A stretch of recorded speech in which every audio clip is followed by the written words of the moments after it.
Hello students, हम पढ़ रहे थे चैप्टर 6 कंबशन एंड फ्लेम। इस चैप्टर के स्टार्टिंग में हमने पढ़ा था कि combustible and non combustible substances क्या होते हैं।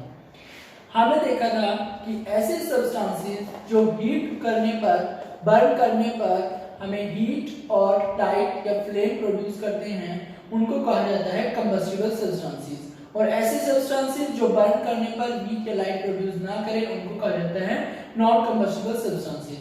हमने ये भी देखा था कि कंबस्टिबल सब्सटेंसेस को हम फ्यूल भी बोल सकते हैं। आज हम पढ़ेंगे फ्यूल को डिटेल में। फ्यूल क्या होता है? अ कंबस्टिबल सब्सटेंस। पहली बात तो वो कंबस्टिबल सब्सटेंस होना चाहिए, यानी कि बर्न करने पर वो हमें क्या देना चाहिए?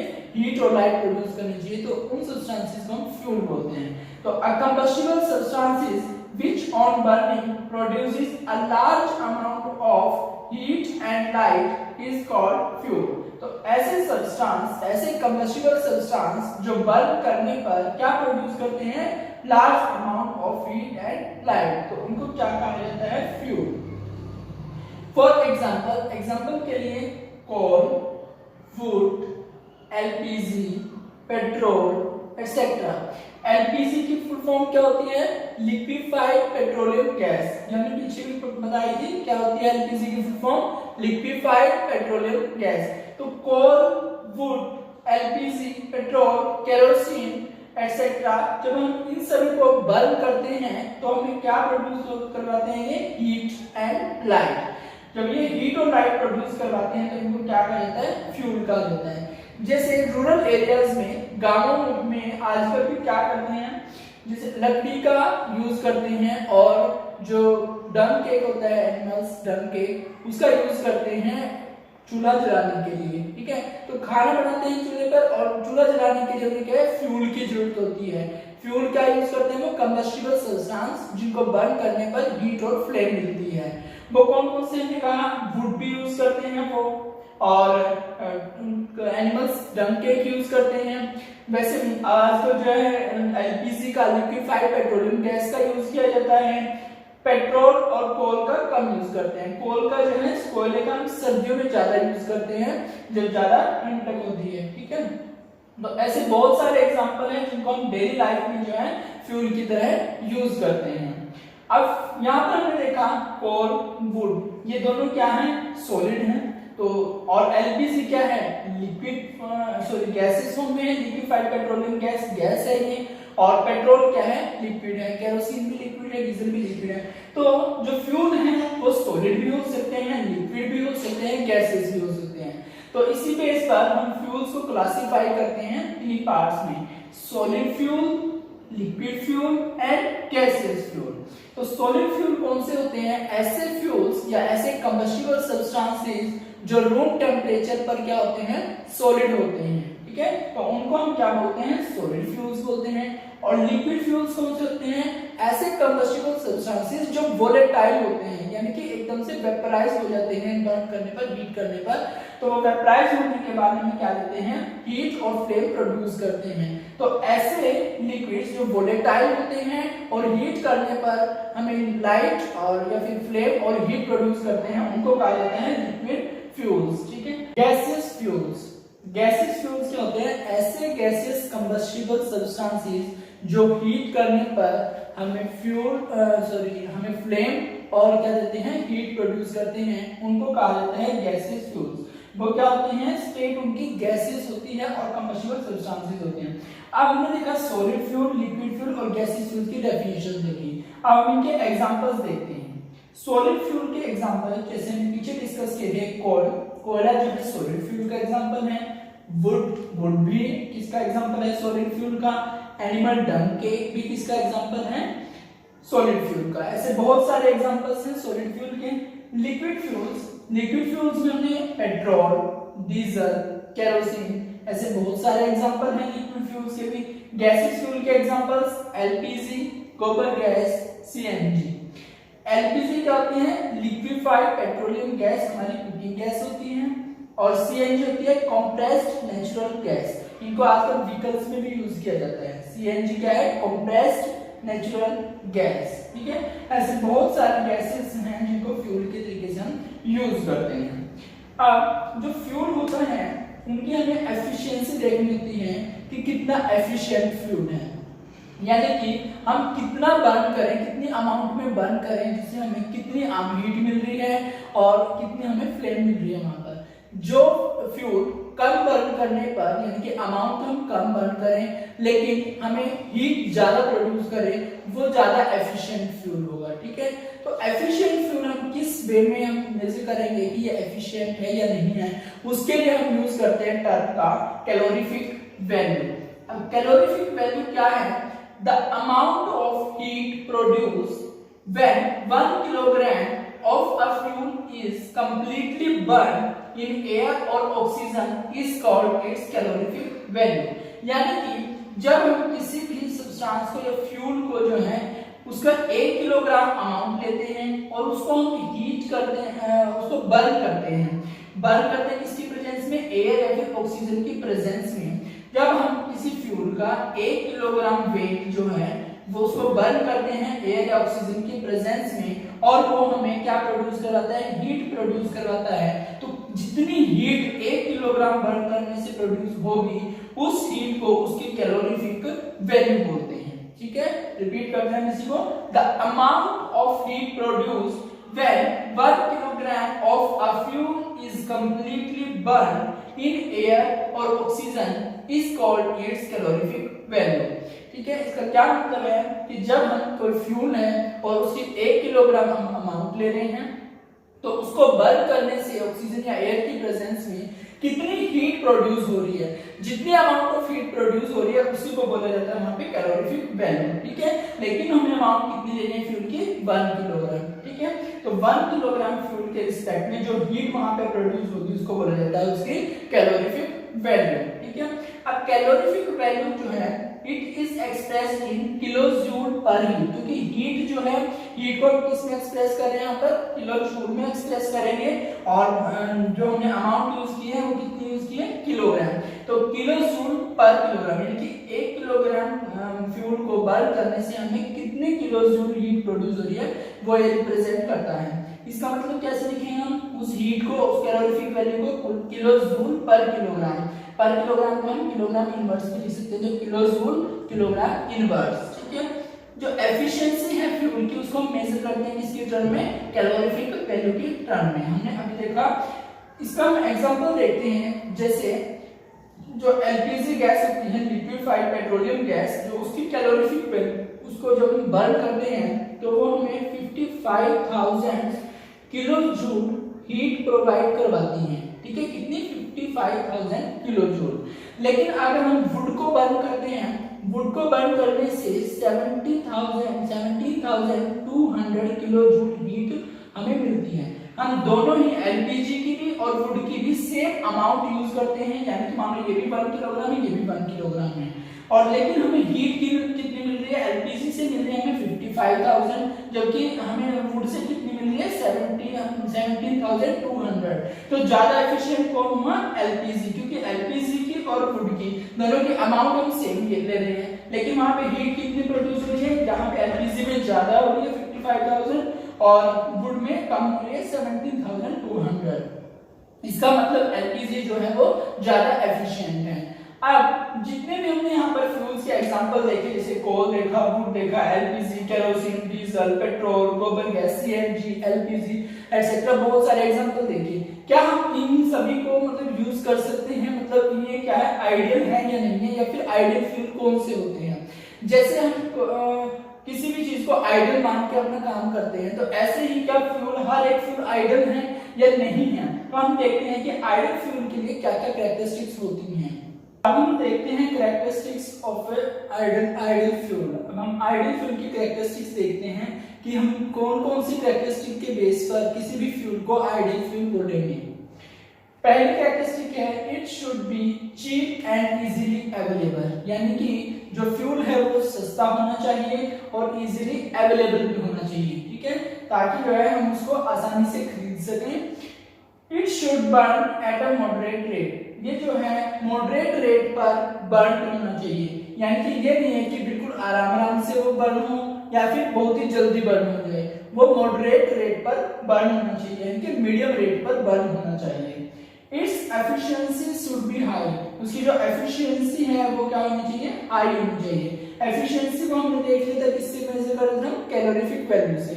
इसका मतलब क्या है, उस फ्यूल की जो कैलोरीफिक वैल्यू है वो ज्यादा होनी चाहिए। जैसे एलपीजी की हमने देखा था कैलोरीफिक वैल्यू कितनी थी, 55,000 किलो जूल थी, और जबकि वुड की हमने देखा था कितनी कैलोरीफिक वैल्यू थी, 17,200 थी। ठीक है, तो इसलिए उनकी एफिशिएंसी या फिर कैलोरीफिक वैल्यू क्या होनी चाहिए, हाई होनी चाहिए। It should not produce any poisonous flame, ये जो फ्यूल है उसको कोई भी पॉइजनस फ्लेम नहीं प्रोड्यूस करनी चाहिए, कोई पॉइजनस गैसेस प्रोड्यूस नहीं करनी चाहिए। It should leave no residue और ऐश, ये बाद में बर्न होने के बाद कोई भी रेजिड्यू या ऐश नहीं छोड़ना चाहिए। रेजिड्यू क्या होता है, एक ऐसा सब्सटेंस जो बर्न होने के बाद बच जाता है, जैसे राख हम बोल देते हैं, वो होती है। ठीक है, it should leave no residue, कोई रेजिड्यू नहीं छोड़ना चाहिए पीछे से। It should be safe and convenient, ये क्या होना चाहिए, सेफ होना चाहिए, सुरक्षित होना चाहिए, एंड कन्वीनियंट मतलब आसान होना चाहिए फॉर स्टोरेज, स्टोर करने के लिए, एंड ट्रांसपोर्टेशन इधर से उधर ले जाने के लिए। ठीक है, तो वो क्या होना चाहिए, सेफ भी होना चाहिए और कन्वीनियंट भी होना चाहिए। सेफ मतलब सुरक्षित और कन्वीनियंट मतलब आसान। ठीक है, लाभदायक। It's ignition temperature should be above room temperature, जो इग्निशन टेम्परेचर है फ्यूल का वो क्या होना चाहिए, रूम टेम्परेचर से ज्यादा होना चाहिए। इग्निशन टेम्परेचर हमने देखा था क्या होता है, ये वो मिनिमम टेम्परेचर होता है जिस पर किसी भी फ्यूल को बर्न करने से पहले हीट करना पड़ता है, यानी कि नेसेसरी कंडीशन थी इग्निशन टेम्परेचर। और इग्निशन टेम्परेचर जो है रूम टेम्परेचर से क्या होना चाहिए, ऊपर होना चाहिए। क्यों, क्योंकि अगर रूम टेम्परेचर या रूम टेम्परेचर से नीचे इग्निशन टेम्परेचर होता है तो वो एकदम से बिना किसी भी एक्सटर्नल फोर्स के बर्न हो जाएगा। ठीक है, एकदम से बर्न होना स्टार्ट हो जाएगा, स्पॉन्टेनियस बर्निंग शो करेगा वो। ठीक है, so that it is safe to use, ताकि यूज करने में सेफ हो, इसीलिए इग्निशन टेम्परेचर क्या होना चाहिए, रूम टेम्परेचर से ज्यादा होना चाहिए। तो हमने क्या क्या कैरेक्टरिस्टिक्स देखी, सबसे पहले हमने क्या बोला कि जो फ्यूल है वो चीप होना चाहिए और इजीली अवेलेबल होना चाहिए मार्केट में। दूसरा हमने क्या कहा, it should burn eight moderate rate, वो मॉडरेट रेट पर बर्न होना चाहिए, नहीं कि ज्यादा जल्दी बर्न होगा या फिर आराम से बर्न होगा। ठीक है, its efficiency should be high, इसकी जो एफिशिएंसी है या फिर कैलोरीफिक वैल्यू है वो क्या होनी चाहिए, ज्यादा होनी चाहिए। It should not produce any poisonous flame, कोई भी पॉइजनस फ्लेम या पॉइजनस गैसेस जो है वो प्रोड्यूस नहीं करनी चाहिए। It should leave no residue और ऐश, ये जो है कोई भी रेजिड्यू या फिर ऐश जो है वो नहीं छोड़ना चाहिए। It should be safe, safe होना चाहिए, एंड कन्वीनियंट, लाभदायक होना चाहिए, फॉर स्टोरेज एंड ट्रांसपोर्टेशन, ताकि हम उसको स्टोर भी कर सके और इधर से उधर लेके इजीली जा सकें। Its ignition temperature should be above the room temperature so that it is safe to use, उसका जो इग्निशन टेम्परेचर है वो रूम टेम्परेचर से ज्यादा होना चाहिए ताकि हम उसको क्या कर सके, से यूज कर सके सेफली से। ठीक है, तो ये सभी जो है कैरेक्टरिस्टिक्स होती हैं किसी भी आइडियल फ्यूल की। लेकिन प्रैक्टिकल लाइफ में जो है कोई भी ऐसा फ्यूल नहीं है जो आइडियल हो। तो आइडियल फ्यूल जो है क्यों नहीं होता, क्योंकि ये सारी कंडीशन जो है कैरेक्टरिस्टिक जो है किसी भी एक फ्यूल के पास नहीं होती। जैसे कि हम बात करें वुड जो है, वुड इजीली मिल तो जाएगी हमें, अवेलेबल हो जाएगी, लेकिन जो है वो पीछे से बर्न करने के बाद रेजिड्यू भी छोड़ता है, वो पॉइजनस फ्लेम भी छोड़ता है, साथ ही उसकी एफिशिएंसी भी कम होती है, मॉडरेट रेट भी कम होता है, तो वो एक आइडियल फ्यूल नहीं है। लेकिन अगर हम बात करते हैं किसी एलपीजी की, एलपीजी क्या है, लिक्विफाइड पेट्रोलियम गैस है, वो मॉडरेट रेट से भी बर्न होता है। ठीक है, और उसकी एफिशिएंसी भी ज्यादा होती है, कितनी होती है, 55,000 किलो जूल, और वो पॉइजनस फ्लेम भी कम प्रोड्यूस करता है और कोई रेजिड्यू भी नहीं छोड़ता, और इजीली जो है ट्रांसपोर्ट भी हो सकता है, एक जगह से दूसरी जगह हम इजीली उसको स्टोर भी कर सकते हैं और यूज करने में भी सेफ होता है। ठीक है, इसीलिए जो हम आजकल जो है एलपीजी गैस को, लिक्विफाइड पेट्रोलियम गैस को हमारे कुकिंग गैस के रूप में यूज करते हैं। हालांकि वो प्रॉपर्ली आइडियल फ्यूल तो नहीं है, लेकिन हम उसको यूज करते हैं वो वुड से या फिर जो हमारे एनिमल डंग के होते हैं उनसे बहुत ज्यादा बेटर होता है। ठीक है, तो उसके बाद हम देखते हैं अगर हम बर्न करते हैं फ्यूल्स को, तो वो फ्यूल जो होते हैं कोई ना कोई फ्यूल कोई रेजिड्यू छोड़ता है, कोई हार्मफुल गैसेस छोड़ता है, तो वो क्या होते हैं, हार्मफुल गैसेस प्रोड्यूस करते हैं। तो जैसे कि कार्बन मोनोऑक्साइड, जब हम बर्न कर रहे हैं फ्यूल को तो हमें कार्बन मोनोऑक्साइड मिलती है वहां पर जो हार्मफुल होती है, कार्बन डाइऑक्साइड गैस, ठीक है, ये भी बहुत ज्यादा हार्मफुल होती है। ऑक्साइड्स ऑफ नाइट्रोजन, नाइट्रोजन के ऑक्साइड्स मिलते हैं हमें, ठीक है। ऑक्साइड्स ऑफ सल्फर, सल्फर के ऑक्साइड्स मिलते हैं। स्मोक, धुआं मिलता है, ऐश मिलती है। तो बहुत ही ज्यादा हार्मफुल प्रोडक्ट्स वहां पे हमें मिलते हैं, ठीक है। क्या क्या बताया हमने? Carbon monoxide, carbon dioxide, oxides of nitrogen, oxides of sulphur, smoke, ash, ये सभी जो है हार्मफुल प्रोडक्ट्स होते हैं बर्न करने से किसके? फ्यूल के, ठीक है। तो ये सभी जो है हमारे एनवायरनमेंट को क्या करते हैं? पोल्यूटेड करते हैं। तो इनकी वजह से जो है इन जो कार्बन मोनोऑक्साइड है, कार्बन डाइऑक्साइड है, इनकी जो अमाउंट है, कंसंट्रेशन जो है हमारे एनवायरनमेंट में वो बढ़ जाती है और उसकी वजह से जो हमारा एनवायरनमेंट है वो पोल्यूटेड हो जाता है। तो इन्हीं की वजह से क्या है हमारे एनवायरनमेंट में आजकल जो ग्लोबल वार्मिंग हो रही है और एसिड रेन हो रही है। अब हम देखते हैं कि ग्लोबल वार्मिंग क्या होती है और एसिड रेन क्या होती है और उनके इफेक्ट्स क्या क्या होते हैं हमारे डेली लाइफ में, हार्मफुल इफेक्ट्स क्या क्या हैं वो हम देखते हैं। Global warming and increase in the concentration of carbon dioxide. Concentration का मतलब क्या है? हम सिर्फ इतना समझेंगे कि कार्बन डाइऑक्साइड की जो अमाउंट है वो बढ़ जाती है हमारे एटमॉस्फेयर में, leads to an increase in average temperature of earth. जो हमारे अर्थ का जो टेम्परेचर है उसको बढ़ा देता है। और ये जो कार्बन डाइऑक्साइड की कंसंट्रेशन है वो कहाँ से आई है? जब हम फ्यूल्स को बर्न करते हैं तो उनसे जो है कार्बन डाइऑक्साइड प्रोड्यूस होती है, ठीक है। तो वो कार्बन डाइऑक्साइड की जो कंसंट्रेशन है हमारे एटमॉस्फेयर में वो बढ़ जाती है, वो इंक्रीज हो जाती है और उस कंसंट्रेशन के इंक्रीज होने की वजह से जो एवरेज टेम्परेचर है हमारी अर्थ का वो बढ़ जाता है। तो उस बढ़े हुए टेम्परेचर को कहा जाता है ग्लोबल वार्मिंग, ठीक है। तो जो N increase in the concentration of CO2 in atmosphere leads to an increase in average temperature on earth. This leads to global warming, ठीक है। तो ग्लोबल वार्मिंग का मेन कॉज क्या है? Burning of fuels. और फ्यूल के burn करने से जो पॉइजनस या हार्मफुल गैसेस प्रोडक्ट्स वहां से निकल रहे हैं वो है, उनमें से जो कार्बन डाइऑक्साइड है वो बहुत ज्यादा अमाउंट में प्रोड्यूस होती है और वो कंसंट्रेशन जो है एटमॉस्फेयर में इंक्रीज हो जाती है और उसकी वजह से ही जो टेम्परेचर है हमारे अर्थ का वो बढ़ जाता है और उसी बढ़े हुए टेम्परेचर को कहा जाता है ग्लोबल वार्मिंग। अब क्योंकि टेम्परेचर बढ़ गया है, ग्लोबल वार्मिंग होगी, तो उसकी वजह से बहुत सारे इफेक्ट्स भी होंगे। वो हार्मफुल इफेक्ट्स क्या है वो हम देखते हैं। It causes changes in the pattern of crop cultivation. अब हम इंडिया में रहते हैं तो हमारा क्रॉप कल्टीवेशन का एक पैटर्न होता है, हर 6 महीने के बाद क्रॉप कल्टीवेशन होती है, ठीक है। तो वो क्रॉप कल्टीवेशन का जो फिक्स टाइम होता है उसमें क्या है चेंज होता है, वो पैटर्न जो है अल्टर हो जाता है, चेंज हो जाता है, ठीक है।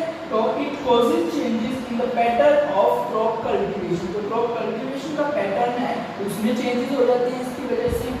It affects the monsoon rains. जो मॉनसून के टाइम पे जो रेन्स आते हैं उनको इफेक्ट करता है। हम सुना भी होगा कि हम कहते हैं कि मॉनसून उनकी बार लेट आया है, मॉनसून लेट हो गया, ठीक है, 1 महीना लेट हो गया, 2 महीने लेट, तो वो किस वजह से लेट होता है? ग्लोबल वार्मिंग की वजह से, ठीक है। तो it affects the monsoon rains. Monsoon rain को अफेक्ट करता है तो इसका मतलब क्या, जब बारिश जो है फसलों को जरूरत होती है तो फसलें अच्छे से नहीं पक पाती, तो उसकी वजह से ही क्रॉप का जो कल्टीवेशन का पैटर्न है वो भी चेंज हो जाता है। एक बहुत ही बड़ा इफेक्ट क्या है ग्लोबल वार्मिंग का? जो हमारे ग्लेशियर्स हैं वो पिघलने लगा था ग्लोबल वार्मिंग की वजह से।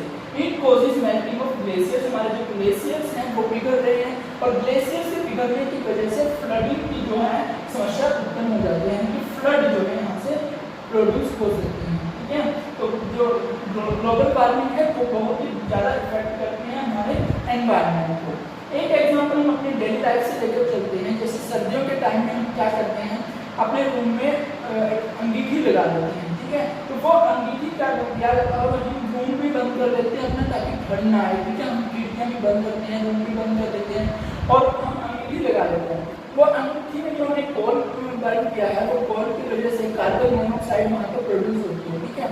वो कार्बन मोनोऑक्साइड क्या करती है, वहाँ पे ऑक्सीजन की कमी हो जाती है, लैक ऑफ ऑक्सीजन हो जाती है और वो कार्बन मोनोऑक्साइड हमारे जो शरीर में हीमोग्लोबिन होता है उसके साथ रिएक्शन कर जाती है और उसको जो है बाइंड कर देती है और वहाँ पर जो है हमें सांस लेने में दिक्कत हो जाती है। तो हमें क्या है वो इट कॉजेज डेथ, वो डेथ भी कॉज कर सकती है, ठीक है। तो हमें जो है जब अगर हम अंगीठी का यूज कर रहे हैं तो पहली बात तो वो कम यूज करना चाहिए, क्योंकि वहाँ से और भी बहुत सारी हार्मफुल गैसेस प्रोड्यूस होती हैं और वो जो हमारे एनवायरनमेंट को अफेक्ट करती हैं।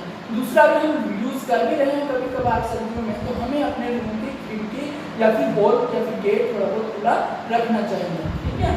उसके बाद हम देखते हैं अब फ्यूल के बर्न करने से ग्लोबल वार्मिंग एक मेन कॉज है, ठीक है, जो अफेक्ट कर रहा था हमारे एनवायरनमेंट को।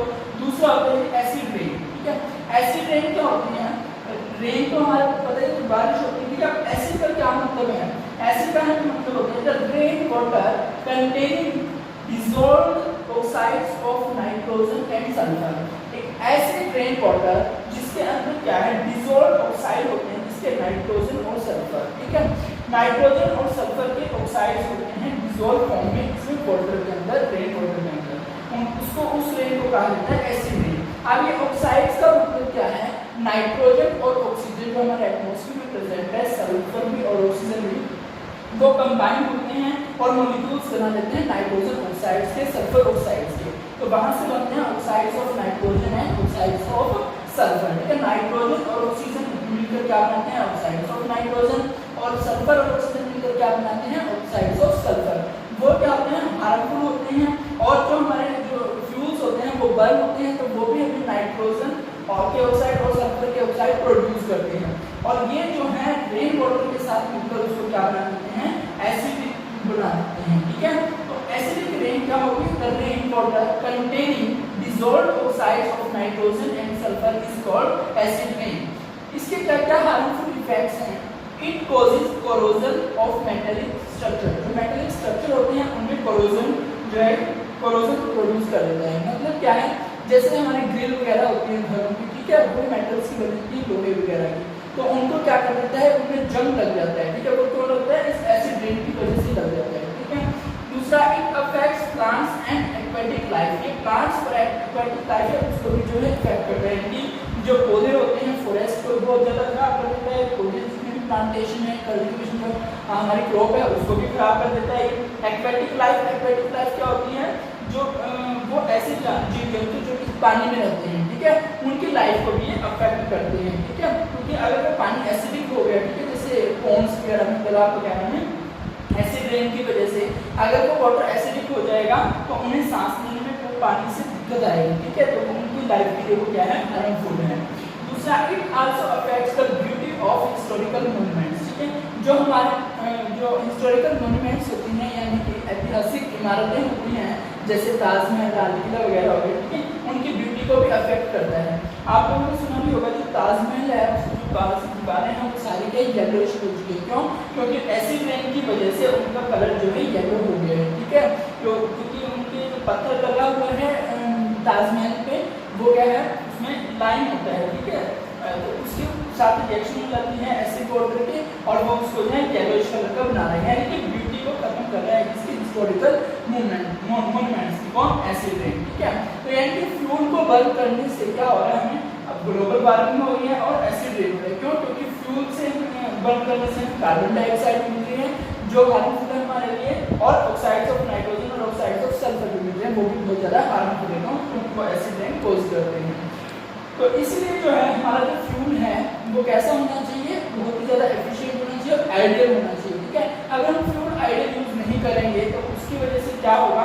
हमारे एटमॉस्फेयर में जो हार्मफुल गैसेज है वो बहुत ज़्यादा हो जाएंगी, और उनकी वजह से बहुत ही ज़्यादा ग्लोबल वार्मिंग होगी, बहुत ही ज़्यादा ग्लेशियर्स पिघलेंगे, उसकी वजह से फ्लड जो है वो आ सकते हैं, ठीक है। दूसरा, एसिड रेन बहुत ज़्यादा होगी, उसकी वजह से हमारे जो एक्वेटिक लाइफ है वो इफेक्ट होंगे, प्लांट में वो इफेक्ट होंगे, और दूसरा जो हमारे मॉन्यूमेंट्स हैं, हिस्टोरिकल मॉन्यूमेंट्स, उनकी ब्यूटी भी खत्म होती जाएगी, और जो हमारे मेटेलिक स्ट्रक्चर होते हैं वो भी सारे खत्म हो जाएंगे, खराब हो जाएंगे, ठीक है।